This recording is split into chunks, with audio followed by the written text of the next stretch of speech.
What's up, everybody? This is The Life You Have with Tez. That's me. And today we're going to talk about 5 ways to save money when you have a family in 2020.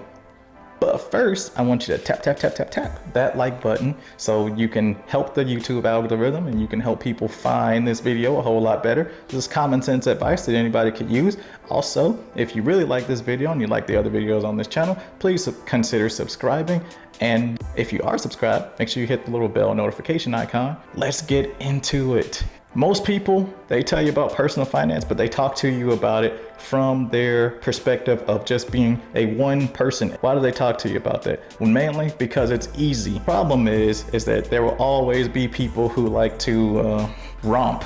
Yeah, we'll just say romp. And sometimes romping causes another person to be born. Sometimes multiple romping causes multiple people to be born. Before you know it, now you have a family from this romping. So with that said, let's talk about it for the lovers of romp who might not be so liquid on their finances. 1, go ahead and shop online, because when you shop online, I know it sounds like a no-brainer over here in COVID-19 2020, but when you shop online, you can avoid those impulse purchases because of the fact that you can only get what you can get. Well, there might be recommendations, like we use the Walmart app, but I haven't seen any recommendations because we get the same things we always get. They put a little heart next to everything that you already buy, so you just reorder it again. Now, I think what would have made it more simple is if they would just come out and just say, hey, would you like to reorder this same exact list of stuff that you ordered? It would make things so much simpler for you, but they don't currently have that kind of technology, apparently, inside of this app. How it works is if you want to make addendums after you've already picked your slot and all that stuff, because you got to go and pick up your own stuff. That's the key. They're not going to deliver it to you.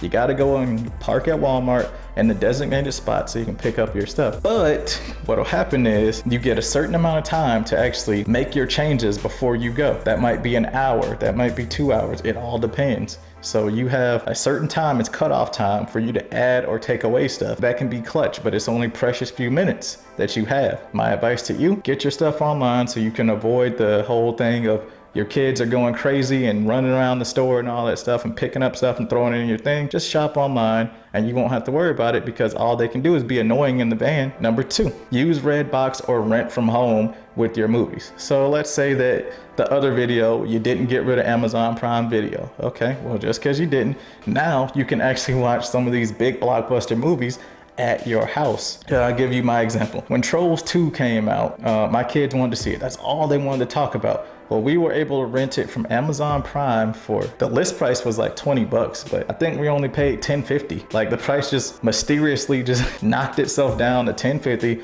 and you get it for 48 hours in the first place. That was enough time for my kids to keep on watching and watching and watching and watching. But it was a pretty good deal.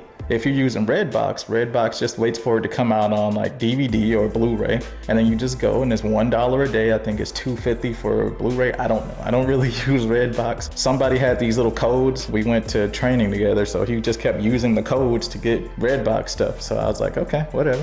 Where that comes into you is because there's a lot of movies that are still in the theaters that you might not have seen that are going to be ridiculously discounted. I remember Sonic the Hedgehog had came out February and I was watching it around like March, April. Anyway, it was on like $5. Like it was ridiculously discounted and it was actually a really good movie. Me being a longtime Sonic fan since I was my kid's age, to me that was a no-brainer to pay for it. You get your 48 hours out of the movie, you love it, but you don't have to worry about the guilt of having too many movies just laying around your house. Number 3, I would say change your lights. A long time ago, not really, like the distant past of 2016, I got out of the Army and I decided I was gonna go and get a regular apartment. No, the Army takes care of your electricity and all that stuff if you live on post. Okay, so I didn't know that I had to choose electrical plans and all that stuff. So I thought 7 cents a kilowatt hour, how bad could it be? It is bad. 7 cents a kilowatt hour, it hurt. You couldn't do anything. So what I had to do is we kept all the lights in the house off unless we absolutely needed them. And even still, we were still paying $90 for electricity. And we're trying to figure out why are we paying this much for electricity and all that stuff. So anyway, I found out that the bulbs in the house that were on were actually regular incandescent like lamps. They just really old. So what I did was I went and I bought some CFL bulbs, plugged those in. Price of the electricity dropped from 90 to 70, but it still wasn't enough. Finally, we got some LED bulbs that we put in there, and we started only paying about $50 and $70 when we ran the AC. That could actually come in handy. Change out your bulbs. I know LED bulbs are gonna seem like they're a little bit pricey and they're a little expensive, but it's gonna help you if you're in that situation where you're paying 7 to 8 to 9 cents a kilowatt hour, which is highway robbery, because when it gets hot, you're gonna need that AC. I'm telling you, you're gonna need that AC, or you're gonna need that heater to work for you. So change out your light bulbs.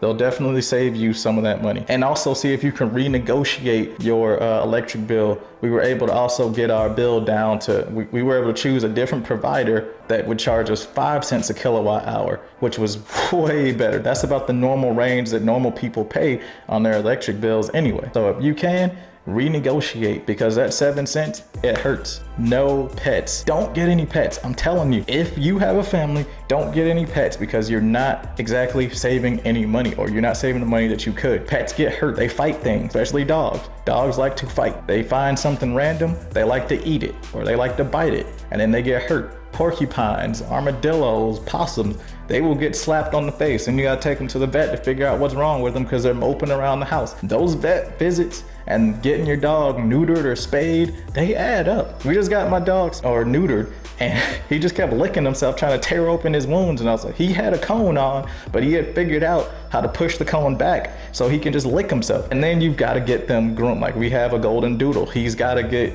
groomed because his hair will just keep on growing. He'll just be a big puffball that stinks really bad. So you have to keep on charting that out. Like, every month you've got to get this guy groomed, and that's not cheap. It's not cheap getting your dogs groomed. They're gonna get a bath, they're gonna squeeze their anal glands, whatever that means. They're gonna take care of them. But your bottom line is you're not gonna get taken care of. And it's usually a 3-to-1 slant to you. Your kids are always gonna say they want a dog, and your wife is gonna get tired of your kids wanting a dog. So she's gonna say, I want a dog too. And then you are gonna be the sole one. It's always gonna be against you, no matter what. So I could just tell you, just be firm on your no and say we don't need it. Because if you say something like this, especially being in a military family, when I go away, you're gonna have to take care of that dog by yourself. They don't think like that until it actually happens. Now my wife is sitting back complaining because I'm not at home to do that stuff. So don't get a dog.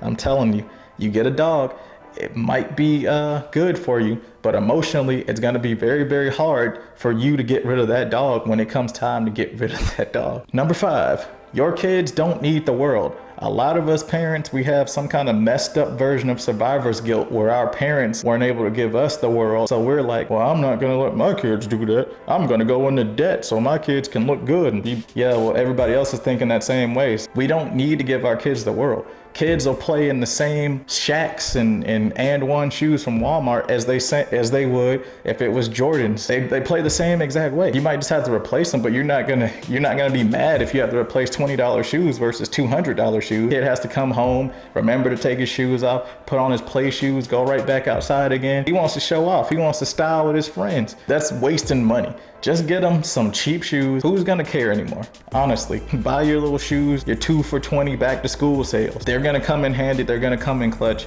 Your kids don't need the most expensive shoes. I'm telling you this, they don't need that stuff. They play the exact same way. Also, some people say buy your clothes from the thrift store or Walmart or anything like that. I don't really use the thrift store. Walmart just does the job fine, especially for kids clothes. They got little kid shirts for $2, $3, especially if you're buying in the off season when seasons are about to change and all that stuff. You could pick up a ton of deals. Go buy some pants in the summertime. The chances are for kids, they go down tremendously in price. And my kids don't play that rough. So, those pants last a long time. I mean, they outgrow the pants before the pants even get a rip in them. And then you can sell them because there's a huge market for little kid, especially little girl clothes. You can just take them off Facebook, go ahead and sell them. Make sure that you clean up those little organic volatile stains from like throw up, food stains like ketchup and all that stuff. But other than that, you make yourself look good to go. You can sell a bag of clothes for $20 that only cost you maybe 10. All right, that's the video, guys. Let me know what you thought in the comments below.